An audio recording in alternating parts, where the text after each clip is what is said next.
안녕하십니까? 행복가정경제연구소의 김남순 소장입니다. 이번에는 우리의 경제적 자유를 가로막는 요인 중에 고령화와 저출산에 대해서 알아보도록 하겠습니다. 오래 사는 것은 분명 축복입니다. 그런데 새로 태어나는 아이는 점점 줄어드는데 어르신들이 오래 살게 되는 것이 우리 가정경제에 어떠한 영향을 주는지에 대해 생각해 보아야 합니다.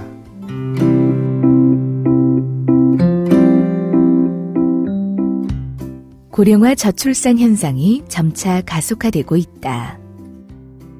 이 현상이 지속되면 노인 인구층은 느는 반면 생산 가능 인구는 줄어들어 차후 가족 부양 문제나 독신 가구의 증가 등 가정 경제에 심각한 영향을 미칠 것으로 예상된다.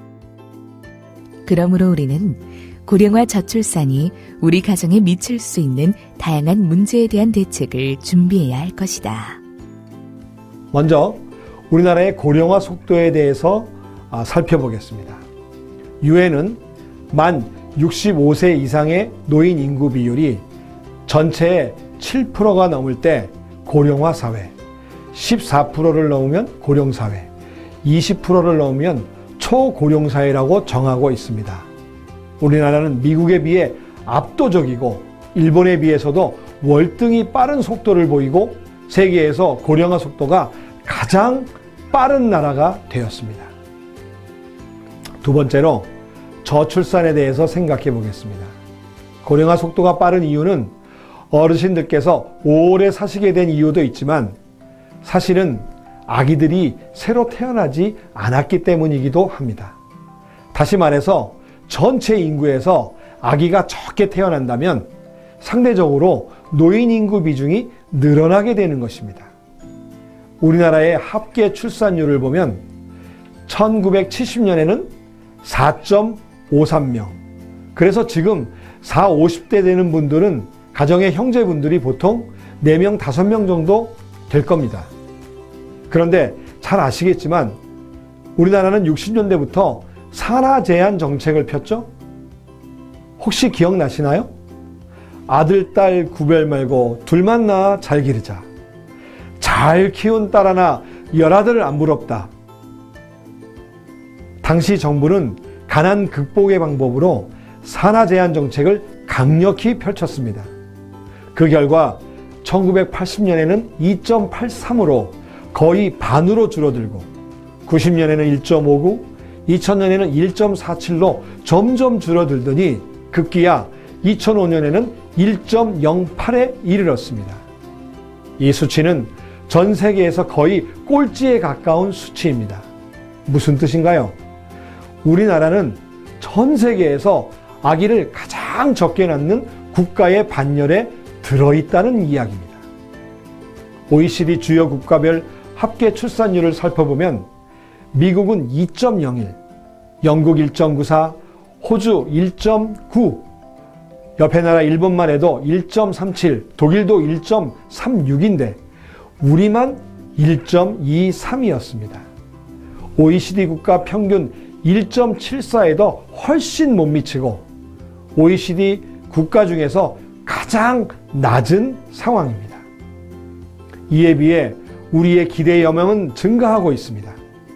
보통 남성은 90세 전후, 여성은 100세 전후로 드디어 우리도 100세 시대를 바라보게 됐습니다. 그럼 이런 고령화 저출산 현상은 인구 구조를 어떻게 변화시켰을까요? 1970년도에는 아기가 많이 태어났고 노인의 수명은 지금보다 매우 짧았습니다. 그래서 인구 구조는 안정적인 삼각형 구조를 보였습니다. 하지만 정부의 산하 제한 정책 이후 2000년도에는 아기는 줄어들고 20, 30대가 늘어나는 구조가 되었습니다. 2020년이 되면 오히려 40, 50대가 더 많아지는 구조가 되고 급기야 2040년이 되면 완전히 뒤집어진 역삼각형 구조가 됩니다. 이것이 무엇을 의미하는 걸까요? 바로 노인 부양 비율이 증가한다는 뜻입니다. 70년도의 노인 부양 비율은 5.7로 17명의 생산 가능 인구가 1명의 노인을 부양하는 시대였습니다. 문제가 전혀 없었습니다. 그런데 2040년이 되면 56.5로 생산 가능 인구 2명이 노인 1명을 부양해야 하는 그러한 시대로 바뀌게 되는 것입니다. 과거에 비해서 사회적 부담이 엄청나게 증가하겠죠.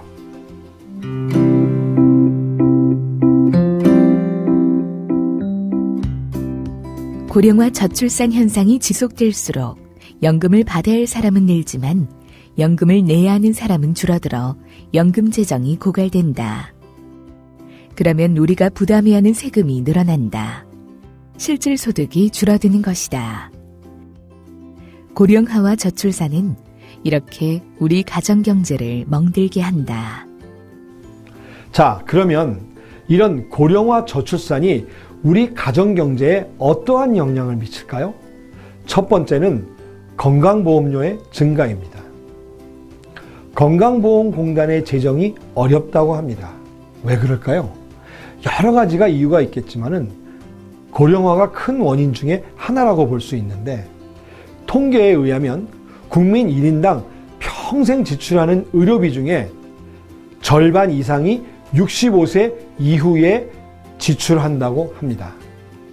초고령 사회가 진행될수록 의료비의 지출이 늘어나고 그것은 건강보험공단 재정에 좋지 않은 영향을 끼치게 됩니다. 둘째, 더 중요한 것은 고령화 저출산에 의해서 연금이 점점 더 고갈되고 있다는 사실입니다. 오래 사는 것은 축복입니다. 하지만 오래 사는 인구가 늘어날수록 연금을 타는 인구와 기간도 점점 늘어나는 반면 저출산 때문에 연금을 불입하는 인구는 점점 줄어들게 됩니다. 그래서 마침내 재정은 고갈되게 됩니다. 우리나라에는 4가지 공적 연금이 있습니다. 국민연금, 사학연금, 공무원연금, 군인연금입니다. 무슨 일이 있어도 국가가 주겠다고 약속한 이 공적연금 중 이미 2개의 연금 재정이 바닥난 상태입니다. 그러면 약속한 연금을 받지 못하게 되는 것일까요? 그렇지 않습니다. 공적연금이기 때문에 받게 됩니다. 단, 그 연금의 재원은 어디서 나올까요? 바로 정부 재정에서 나오게 됩니다. 2012년도에 재정이 바닥난 2개의 연금과 건강보험 적자 보전액으로 무려 8조 8천억이 지원되었습니다. 그런데 2030년이 되면 이 금액이 기하급수적으로 늘어나 무려 58조 원이 필요하다고 합니다. 우리가 앞으로 부담해야 하는 세금이 어마어마하게 늘어난다는 것입니다.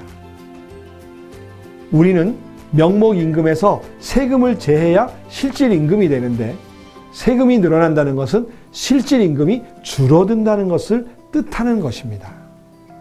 고령화 저출산은 이렇게 우리 가정경제를 멍들게 하는 중요한 요인 중에 하나입니다.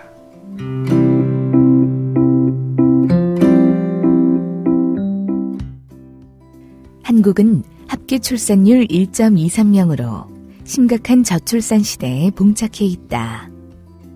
그런데 아이의 수가 현저히 줄어든 상황에 한 명뿐인 내 아이를 위해 과감히 투자하는 부모의 심리가 반영되어 키즈 산업은 경기 불황 속에서도 꾸준히 승승장구하고 있다. 특히 합계 출산율 최저 시기에 A포켓 원마우스라는 소비 트렌드가 새롭게 떠오르고 있다. 이는 한 명의 아이를 위해 부모, 조부모, 외조부모 및 골드미스인 이모와 고모 등 8인이 아낌없이 지갑을 여는 현상을 의미하는 신조어이다. 특히 골드미스인 이모와 고모는 골드엔트라고 불리며 새롭게 키즈 시장의 소비층으로 자리 잡고 있다. 이런 현상을 기반으로 하여 키즈 산업은 불황이라도 시장의 규모가 확대되는 동시에 고급화도 이루어지고 있다. 지금까지 경제적 자유를 가로막는 중대한 원인 고령화와 저출산에 대해서 알아보았습니다. 고령화 저출산으로 인해 생산 가능 인구의 노인 부양 비율이 늘어나고 사회적 부담이 증가하고 있습니다. 특히 건강보험과 공적연금의 재정이 고갈되어 정부 재정 지원이 늘어나면 그 부담은 우리의 몫이 되고 우리의 경제적 자유는 매우 치명적인 타격을 입게 될 것입니다. 따라서 여러분들께서는 가정경제의 낭비 요소를 사전에 제거하시고 미래를 위하여 철저히 준비하셔서 경제적 자유를 누리는 가정이 되기를 바라겠습니다. 여러분 모두 행복한 부자가 되시기를 바랍니다.